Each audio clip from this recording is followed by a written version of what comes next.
Air signs, tignan natin ano po ang mensahe para sa'yo ngayong araw. Keep in mind po na ito ay general reading lamang.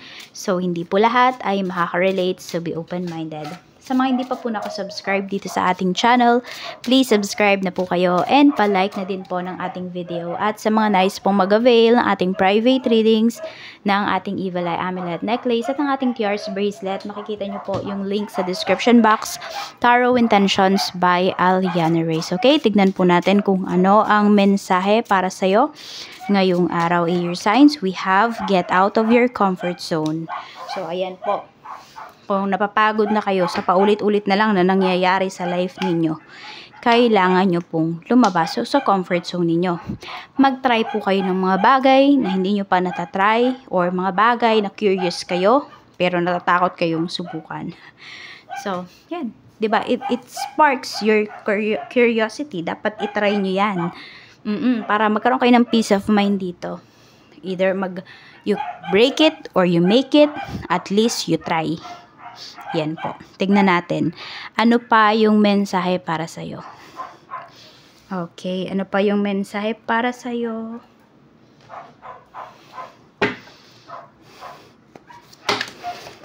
This is for you, air signs, Gemini, Libra, and Aquarius. Gemini, Libra, and Aquarius. Spirit guide. Tignan po natin. Ano pa ang mensahe? We have dirty offer. Dito naman, ano kaya dirty offer yan, ano? Ayan o, meron talaga dito, nasasawa na kayo sa araw-araw na nangyayari sa life ninyo, diba? Paulit-ulit na lang talaga. Tignan natin, o baka naman yung iba sa inyo, dito kayo naku-curious sa offer na ito sa inyo. Pero di nyo alam, dirty offer pala yan. May kapalit pala ang mga ino-offer sa'yo ng isang tao. Yung mga tinutulong pala niya sa'yo, air signs, may kapalit pala yan. We have ignoring. So some of you, you need to ignore this. This is not an opportunity. Okay? Need nyong i-ignore to. We have creativity. So yan, yung iba sa inyo, need nyo lang talagang maging creative. Need nyong hanapin. Saan ba kayo mag-excel? Ano ba yung skills ninyo? Saan ba kayo magaling? Tignan natin. Ano yung mensahe for you? We have money matters. Okay. So, yan. We have money matters. Sabi dito, expense, save, cut, cost, resource, plan ahead. Expense, save, cut, cost, resource, plan ahead. Make an informed choice.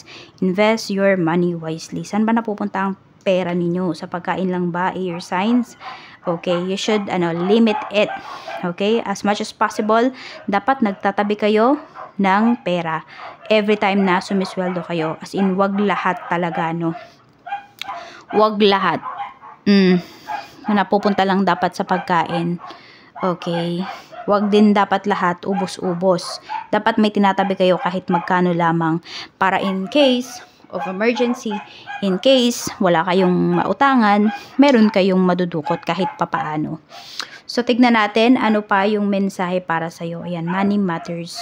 So, dapat yung pagtuunan talaga ng pansin, okay, or pag-aralan yung kaperahan ninyo. Kesyo maliit man yan or malaki yan, pag-aralan nyo po, paano nyo ba mapapalaki kung maliit? Saan nyo ba i-invest yan? Kung malaki naman yung pera ninyo, ano ba yung gagawin ninyo para mas mapalaki pa yan? So, tignan natin, ano pa ang mensahe. Okay, mensahe pa po natin, Spirit Guide, for air signs, Gemini, Libra, and Aquarius. Tignan natin. Tignan natin. Okay, medyo mag-iingat kayo dito ha, kasi may nag-steal daw dito ng ideas ninyo. So, do not share your ideas with others. Kahit pa sabihin mo pa na best friend mo yan, or kapatid mo yan. Kung meron kayong naiisip, sa inyo lang muna. Huwag nyong i-share with other people. Kasi pwede nila kayong unahan. Tignan natin. Kasi yan o, may nagka-copy sa'yo dito. Merong tao dito na parang ginagaya ka talaga. Yan. So, tignan natin kung ano pa yung mensahe para sa'yo. Pasensya na po kayo kung, ayan, medyo maingay yung mga aso. So, tignan natin. May tinatawalan kasi sila. Tignan natin ano pa po ang mensahe para sa'yo. Spirit Guide, mensahe po natin. We have the world. Okay, pagdating to sa iyong trabaho. So, air signs, yung iba po sa inyo, happy naman kayo pagdating sa work kasi we have the world, we have completion, okay? At meron tayo ditong celebration. So, masaya naman yung iba sa inyo pagdating sa work. Tingnan natin yung mga co-workers mo. We have 7 of Cups and we have the Moon. So, medyo itong mga mga co-workers mo, mga doble cara. Ayan po. So, pwedeng hindi sila natutuwa dun sa nangyayaring maganda pagdating sa iyong career or dun sa mga projects na ginagawa mo. May mga madaming nagpapanggap po dito. O baka nga isa sa mga gumagaya sa'yo is katrabaho mo. So, tingnan natin kung ano pa po ang mensahe para sa'yo ngayong araw. Pagdating naman po sa negosyo. Sa negosyo, tingnan natin kamusta yung sales.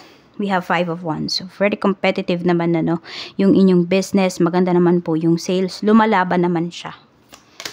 So, pwedeng mas malaki, mas mataas naman yung sales ninyo sa nakaraang 5 araw. Okay, so parang pataas siya ng pataas. So, we have King of Wands. So, your presence is very important pagdating dito sa business mo. Okay, parang alam mo yung nandyan ka pa lang sa business mo, hindi ka naman nagsasalita, ako na rin nasa likod ka lang, ganon, is maganda po. Okay, nakaka-attract ka talaga, ikaw mismo nakaka-attract ka ng mga clients, ng mga possible clients. We have 10 of Wands, ayun, ang dami yata ninyong, ngayon, ang daming bubuhatin, mga stocks, yan po. Okay, meron naman dito na i-stress na kayo kasi, meron yata short kayo doon sa isang products na sabi natin yung pinakamabiling products po ninyo. Pwedeng na-short kayo doon. Ayan, kaya nai-stress kayo kasi kita na nagiging bato pa. So, yun. Siguro need nyo mag-stock pa ng mas marami noon. Doble or triple nung stocks po ninyo na yun. Or, gawin nyo reservation. Ayun. Tingnan natin. Pagdating naman sa iyong kaperahan, Spirit Guide, pagdating naman po sa kaperahan, kamusta po ang kaperahan ni Air Signs? The Magician, ang ganda ng money mo. Alam mo ba, Air Signs, na bawat kilos mo daw, pwedeng maging pera yan. Okay? The Emperor. We have 9 of Cups. May happiness tayo dito pagdating sa money. Meron dito, kung hindi nagsusustento yung tatay ng anak ninyo, pwedeng magsustento na yan. With this, the Emperor. Meron dito kasi magiging, magiging responsible. So, be responsible daw talaga pagdating sa money ninyo. Which is, sinasabihan naman kayo dito na invest your money wisely. Ayan, ignore mo muna yung mga bagay na hindi importante. Na pwede naman na hindi mo na pagkagastusan. Tignan natin, ano pa yung mensahe? Spirit Guide, mensahe pa po natin. Punta na pala tayo dito sa sa love life. Okay, check natin mga single na air signs. Kamusta po ang mga single na air signs? Spirit Guide, mensahe po natin. So, may happiness tayo dito na pinapakita pagdating sa money mo. Meron ditong may manifest mo. Ayan pala, may manifest ka dito, air signs, na matutupad siya. Pwedeng ang makakatulong sa'yo is isang lalaki. We have boundless spirit. Your only limits are the ones you put on yourself. Ayan.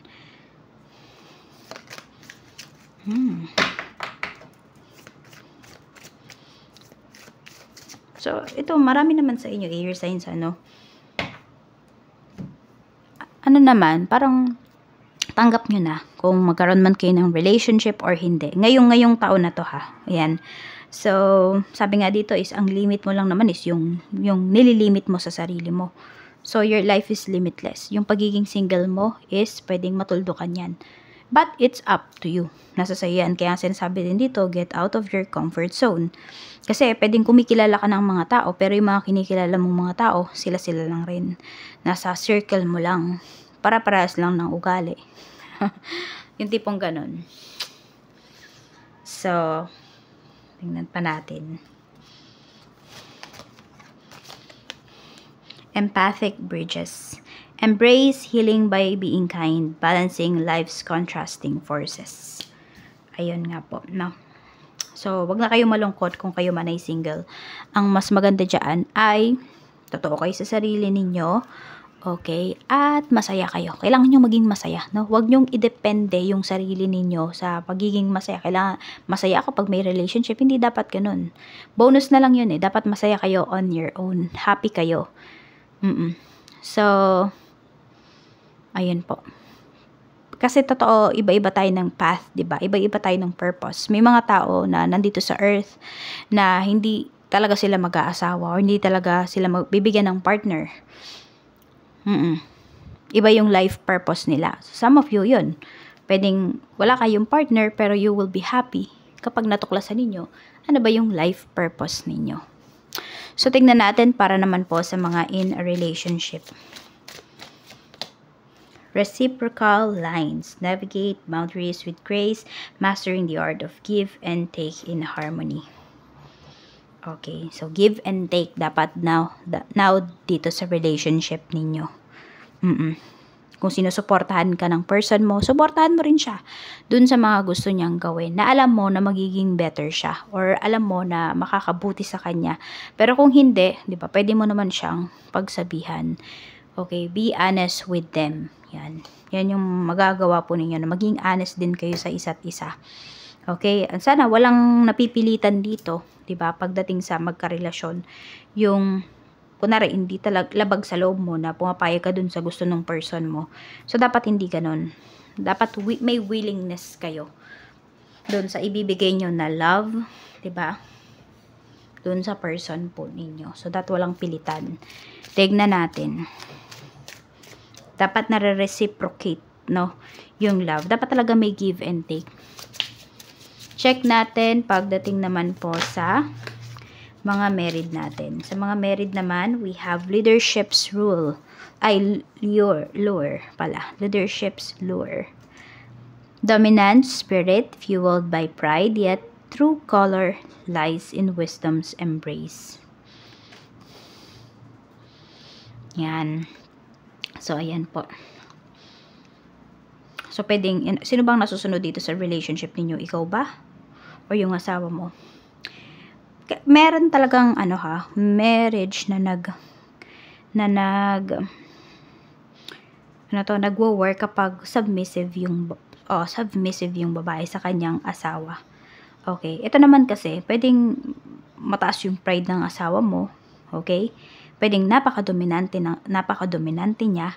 Pero, pag nagsalita naman talaga siya, is alam mo na tama yung kanyang mga sinasabi. Okay, yung mapapatango ka talaga, tama yung sinasabi niya. May point talaga. Okay? So, pwede rin naman na baka ikaw yun. Pero hindi tinatanggap ng asawa mo. Kasi, hindi niya matanggap na mas matalino ka sa kanya. Ano ba ito? May inggit ba itong asawa mo sa'yo? Tingnan natin. Naiinggit ba sa'yo yung asawa mo? Kaya kung feeling mo parang tama yung sinasabi mo, pero ba't ayaw niyang paniwalaan? The Last Judgment. Ayan. Ayaw niya na nanggagaling sa'yo yung huling ayaw niya na nanggagaling sa'yo yung huling decision. Either kasi pinoprotektahan ka rin niya. Ayaw niya magalit sa'yo pag pumalpak yung decision na yan. Kaya minsan parang hindi, kailangan yung decision niya yung mangyari. Okay, para kahit pumalpak man yun or what, siya lang yung sisisihin. May ganyan. Medyo iniingatan ka rin naman niya. Pero meron din dito, selfish naman dahil gusto niya, yung kanya lang talaga, yung sinabi lang niya, yung papakinggan. So, there's two sides talaga dito. Okay? So, ayan lang po. Kung hindi kayo komportable dun sa sinasabi ng person mo, pwede naman kayo magsalita. Yun nga lang, baka hindi niya pakinggan. Kaya yung iba sa inyo, ay nako, kabisado nyo na hindi na kayo nagsasalita. Kahit na alam nyo na tama kayo. So, ayan lang po, air signs. Maraming salamat. Ingat po kayo always and more blessings to come.